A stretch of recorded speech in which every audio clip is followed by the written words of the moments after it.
What is up, everybody? This is your boy, Teran Rodriguez, host of Set Point, here on OATIIZ Sports Radio, your direct feed for all that sports. We are back with another one-on-one Zoom interview with a team that made the National Collegiate Men's Volleyball Tournament. And with me, I have a man that needs no introduction, the one, the only, Alan Knipe. How you doing today, Alan? I'm great, Teran. Thanks for having me. No problem. So without any further delay, let's get on into the interview. But just in case the feds are watching, these are the thoughts and opinions of myself, Teran Rodriguez, and of Alan Knipe, not the thoughts and opinions of OATIIZ Sports Radio or Long Beach State University. But with all that being said, Alan, your team is back in the National Collegiate Men's Volleyball Tournament yet again, and you're the number one seed. Were you surprised that you were the number one seed on Selection Sunday?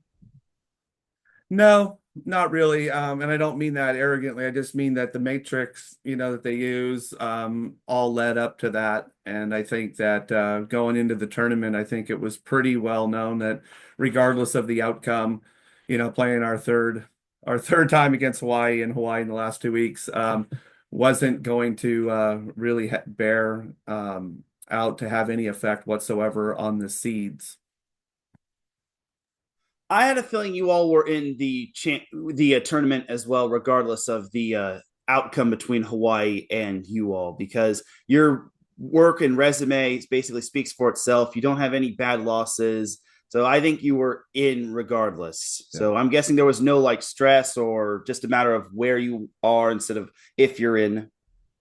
Yeah, I don't think there was a whole lot of stress. I think that, anytime you don't leave the court on the Saturday with the AQ and you have to wait. I don't think anyone wants to wait. You want it to be done and keep it all within your own control. But, with what's really happened over the last probably 5 years or so, maybe it could be a little bit longer. The expansion of the size of the committee, the in-depth they go into RPI and KPI, and how diligent we try to be with the way we schedule and who we schedule. I thought we did a really good job with that. And when the breakdown came down on all the criteria, because what people get caught up in that don't know the criteria that well is a whole bunch of stuff that's not necessarily criteria. How far you advance in the tournament, in the conference tournament, how well you're playing late in the season. I'm not arguing that these things maybe couldn't or shouldn't be in that, but they're not part of the criteria. So going based off of just the criteria that the committee's allowed to review on that call, I felt pretty strong about obviously that we would be in, and it wasn't shocking that we were the one seed based off of the criteria. So unfortunately, we'll talk a little about this.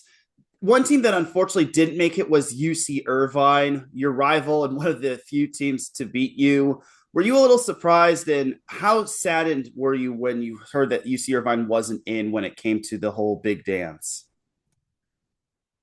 Well, I think if I go back to the answer I just gave, I wasn't shocked based off of the current criteria that they went the route they did. That doesn't mean for a second I don't believe that Irvine should be playing volleyball in this tournament. I think I've said all along that as we continue to expand and we have to give AQs to deserving conferences, that's the only way to grow the game. We have to be mindful of not leaving teams out that have an opportunity, not only to represent well in the tournament, to potentially win the tournament. And I think there's a couple of those teams this year, and that happens unfortunately on a regular basis when you don't have more than two at large. When you look at a conference like the Big West Conference this year, and Irvine, Hawaii, Long Beach were ranked in the top 5 most of the year. I don't know too many sports that possibly could happen, that you could be ranked that high, have the type of season that these teams had, and not get in. Unfortunately, I've been in that situation myself, and it's a devastating feeling for Coach Niffin, and I know it is for his team. And the tremendous season they had, the amazing season and career that Heno had. Yeah, I feel awful for them.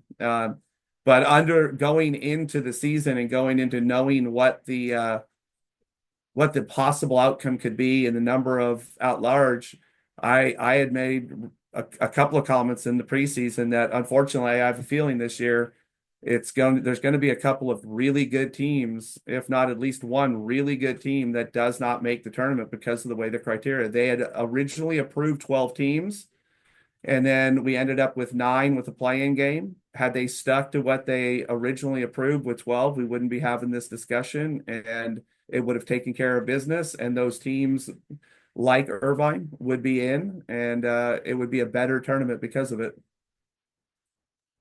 Beautifully said. Now going forward, we'll talk your team the rest of the way.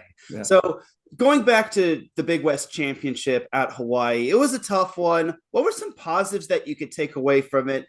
And what are also some silver linings, if any? Well, I mean, I think that it was I think it was a good match in the fact that, we hit 388 as a team, that's usually pretty good. That's usually going to get it done. The problem was Hawaii hit like 500 in the first couple of sets, and it took us a little bit of time to kind of get to slow them down. We did a great job in the fourth set. We were tied, the third set, we were tied 20 all in the fourth set to have a chance and needed to make a play or two. In the first couple of sets, we had opportunities as well. So, it's a wonderful environment. It's definitely a massive home court boost to have that tournament at their place every year and have 10,000 fans. In all reality, it's a better situation than most teams would ever experience, in the NCAA tournament. So they felt like they had to win. I don't think they felt like I think they thought they had a pretty good chance of getting in either way, but I'm not sure how certain they were of that. I would imagine they felt pretty good, but definitely and played up to their ability and play with the energy of the crowd. And I think both teams were dealing with adjusting some lineups, dealing with some guys that were out, and they played great, and they deserved to win the match. And but I do think there's a lot of good takeaways. There's a lot of great performances, by our guys. That Nato Dickinson had a great match, and a lot of guys played well for us. So was it our all-round best match? No. Was it a good match? Yes. Was looking at the numbers, was it potentially good enough to win? Yeah, I think it was most matches you probably win if you look at the numbers. However, it came down to, like all big games come down to, of executing a couple of key plays late in sets, and we've been great at that all season long, but in that match we weren't. And that's the goal for this week, and make sure we clean up some of the things that we can control. Our transition number was very low for that match for our team. We've been hitting roughly around 400 most of the season in trans against all teams, and we were under 100 for that match. And if you're going to do that, it's going to be very difficult to score real points. And if you're not going to score real points in your transition, then you better score it from the end line with from your serve or block more balls. And we blocked a decent amount of balls, but ultimately we didn't convert on enough of our create opportunities, and that cost us in the match. Everything else, with the exception of a few plays here and there, was okay. So we look forward to learning from it, like we do from some wins as well. And the guys are excited to train all week and see if we can be a little bit better by the time we get to Columbus. Absolutely amazing response. And my MO is it's better to lose now than to lose when it truly matters, which I know it does kind of at the point where it does truly matter. But I think, seeing as we all knew that you all were in the National Collegiate Tournament, we all knew that this kind of was a little bit of a inconsequential thing.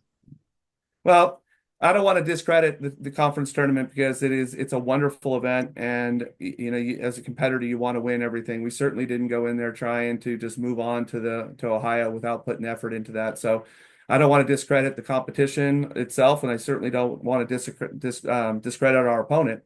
But there's probably a little bit of truth to that, as far as we can look at it like that, but in the moment, that's not necessarily how we looked at it. And we just, bottom line is, we need to play better in Ohio than we did in Hawaii. Absolutely. So when it comes to Long Beach State men's volleyball, I think there's 4 parts of a season, or is it 5? Well, obviously you're looking at, if you're talking about what I was talking about, you're looking at obviously your fall, and then you're looking at the beginning of the season as you get into your competition season. You're looking at the non-conference national schedule that we try to stay in. And then you're looking for a non-conference regional. A lot of that, when I say that, is the crossover with the MPSF. And then you're looking at our conference regular season, and then you're looking at the postseason. Got it. So, what do you think your team has learned along the way when it came to the beginning all the way up till now? Well, I mean, there's so many lessons. You got to think about this team had 10 seniors last year. So the only guys that are on the court for us that have these experiences right now is Skylar Varga, who's not playing the same position he played last year. And really the only guy from last year's Final Four team or championship match team is De'Aris McRaven. Everybody else on our floor right now is going through this for the first time with us. And so there's been a tremendous amount of lessons learned. Heck, man, we ended up the match in Hawaii with 4 freshmen on the court. So there's a lot of lessons being learned every time we play, and actually, in all reality, every day we play. But I think that learning our systems, learning our blocking systems, how we want to play, and then really coming. It's a long season, and learning how to go about the weeks where you reset each week and not ride the wave of the good or the bad that happened on Friday and Saturday night, but reassess about what you can control the next week, what you can control on Monday individually, and what we can control collectively as a group. And that takes some time to kind of get into that rhythm of and get away from the emotion of the highs and lows of wins and losses, or maybe dealing with a lot of the noise that's out there. It doesn't mean bad noise, but just noise and media attention or chatter about things, and focus on what we can control. So I think the guys have done a really good job in that regard of getting into how we run things. And then this has been a very unique season when it comes to just the shape of our team. We've had to use lots of different pieces along the way for different reasons. So there's been many times throughout the course of the season that Monday has been, okay, we have some different pieces on the court this week. So maybe a little bit more so than in years past. So a lot of credit to the guys with their youth when it comes to their experience of going through the NCAA, and then having a lot of things thrown at them during the season that, most people haven't really had much chatter about this group, about everything that they've kind of went through as a group. And then to keep reinventing themselves and playing volleyball at a high level. And for the most part, not really running into too many weekends that we didn't like how we played. And we wish we could play better on a couple of weekends, but the overall intent of the week and the performance wasn't awful, regardless of the results. Teran Rodriguez, host of Set Point on OATIIZ Sports Radio, here with Long Beach State men's volleyball coach Alan Knipe. All right, Alan, you will be facing Fort Valley State in the big dance. It's the second time you'll be facing them this year. Talk to me about Fort Valley State and what'll it take to get that win. Yeah, we had the luxury of traveling up to Reno and playing an event up there, which huge props to Jason and his crew, and for just attempting to grow men's volleyball and do something different. So they had Fort Valley State and Belmont Abbey, 2 teams from the tournament from last year, and ourselves in Grand Canyon, and we got a chance to play them. And I think Larry does a great job with his program. Him and his guys are bought into a system. The guys play hard. They got some really nice arms. They try to do some good things with tempo. They've been to the tournament before. That's always a good thing when you get to do something a second time.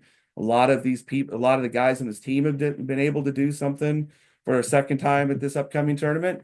So we have a ton of respect for the season they've had and what they're all about, and the arms and the tempo they try to run and the type of offense they try to run. So yeah, we're going to go in giving them a tremendous amount of respect and see if we can play the tightest system-wise volleyball we possibly can, as far as how we receive serve and our block and defense, and continue to be as good as we possibly can in an all-encompassing brand of volleyball where we're not just trying to, serve them off the court or just block them off the court or just be a high octane offense. but have a really good balance of all of those things at the same time, have a really good balance to our overall offense. And I think that's the best way to approach the match. Excellent response. So this question is going to sound cliche, but Long Beach State wins the national championship if they blank. Yeah, I think if they respect the field that's in front of us, stay present in each match we get the opportunity to play, and in all reality, play our best brand of volleyball this upcoming week. Not necessarily way above what we're capable of. Just play a very consistent brand of volleyball and being able to be pliable and flexible as the tournament goes on with what will you have to lean on more: offense, defense, serving, blocking, and some of the pieces that we have, being able to use different pieces in different situations. You're going to play three to win the whole thing. You're going to play three matches, not two. Like a lot of times, the team that ends up winning it probably had a bye in the quarters. So you're balancing a lot of different factors that we normally don't have to deal with historically. So yeah, give a lot of respect to the teams. Know that there's going to be ebbs and flows to the match. Great players and great teams make great plays, which all of these teams are. Not be affected by that, and stack together lots of good runs of volleyball on both sides of the game and stay within the parameters of the way we want to play the game, and most importantly, stay present, compete as hard as we possibly can, and enjoy the moment. Amazing response. There's a few more questions and then I'll let you go for the day. So I want to have a little fun with this. What has or was your biggest volleyball ick as a player or as a coach? Man, I don't know.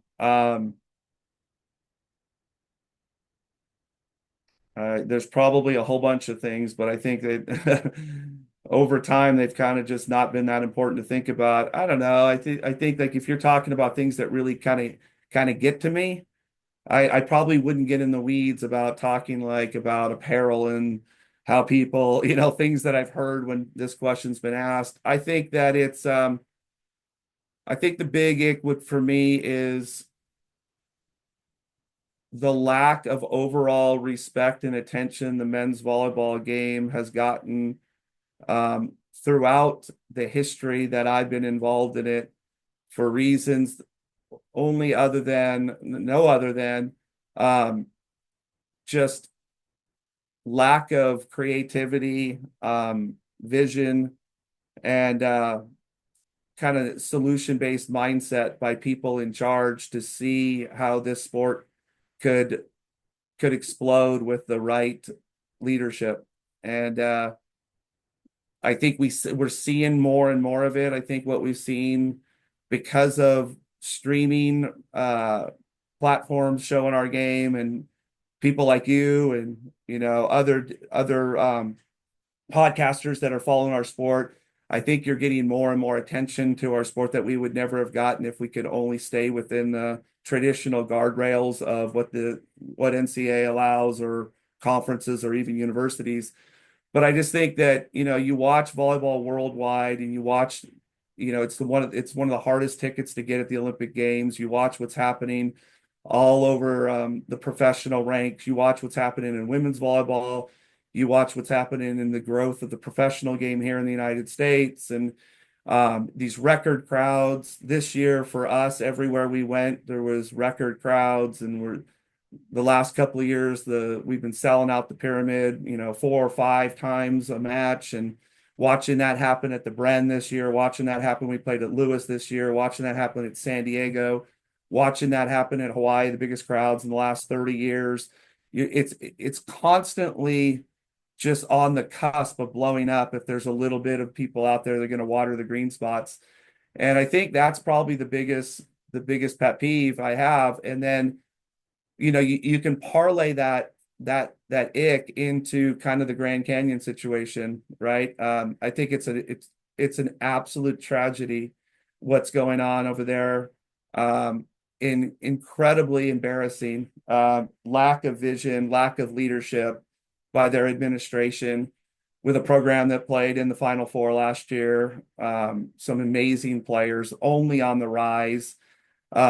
Really lazy comments about how many teams play Division One when we have a championship that's more than Division One. There's way more teams than the comment they make about 27 or whatever the number they used was of Division One teams. And you know, this tired replay script of take a little bit from the men's Olympic sports to throw at the sports who already have everything, like it's going to move the needle at all for a basketball team if you take some money from an Olympic men's sport, when in reality you're missing the point as a leader. If that's why you're in this job, then go to the NBA, go coach the Phoenix Suns, go be in the front office of the Phoenix Suns. You're there for student athlete experience. You're there to grow the enrichment of lives of student athletes. And they had an opportunity and they missed and they whiffed bad. I just hope in all reality that it's a little bit more like the Stanford situation and the Cal State Northridge situation in the 90s, where there's tremendous backlash and hopefully there's litigation and lawsuits pending, because what will end up happening is they'll have to reinstate that program if there's lawsuits while it's being litigated. And then hopefully there'll be enough support to keep them. And hopefully from Grand Canyon's point, maybe someone can educate them a little bit on there is other ways to do this. It doesn't take much to run a men's volleyball program financially. There's plenty of money out there and there's plenty of sponsorships out there. It's a tiny amount of money in the big schemes of a budget. And it's a tremendous loss to volleyball. But more importantly, it's a tremendous loss to the whole valley in Arizona that are getting behind that. They're having record crowds and getting to the NCAA tournament, producing players that can play on the national team. And that's my biggest ick. If like that just shouldn't happen. That shouldn't happen. And that's a disrespect to our sport and lack of leadership all around, and primarily lack of leadership by the people in charge at Grand Canyon at every level.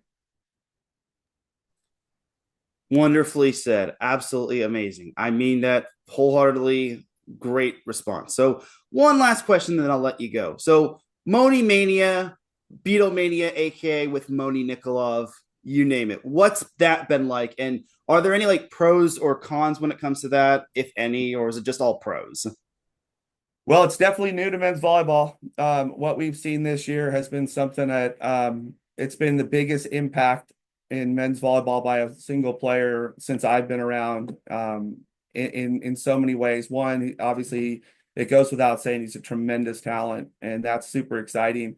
But the attention, not only nationally, worldwide, regionally, everywhere we went, like I said earlier, with the sellouts at every place, if not biggest crowds in years at every place, getting absolutely swarmed, trying to just get to the bus after most of our matches. That's something that we're not used to in men's volleyball. And I don't think at the beginning of the season, most event staffs were ready for how to really handle it. Credit to Long Beach State. They did a great job with it. And credit to other schools who kind of figured out we got to be ready for something that's not normal. But yeah, it's wild. Credit to him. I think he's handled it very, very well. People look at him and he's this big physical guy that looks like he should be, in his late 20s playing professional volleyball, and he's not. He was 17 the entire fall semester. He just turned 18 late in the fall. And I don't care how much experience you have or what you've seen out there, you're still 17, 18 years old. And he's handled it incredibly well, very gracious, almost, to the point of accepting too many requests because he doesn't want to say no to people, because he understands his platform right now and what he's done for volleyball. But yeah, he's been a tremendous teammate. He's been incredible to coach this season. And I'm very, very impressed at how he can balance all of the mayhem that goes on, at the same time stay as focused as he does and the eye on the prize of what's most important to him. He definitely has handled this whole Moni Mania amazingly well as well. And I don't take it personally if I can't interview him. So he's a superstar, but he's great for the game, and you are great for the game. I definitely want to thank you for being on here, Alan. It really does mean a lot. And best of luck to you all in the tournament. Awesome, Teran. Well, thank you for everything you do. It's a pleasure to connect with you, and I'll show you. We'll talk again real soon. Absolutely. He's Alan Knipe, and I'm Teran Rodriguez, and this is Set Point Extra Points with a one-on-one interview with the National Collegiate Men's Volleyball Tournament. See you all next time.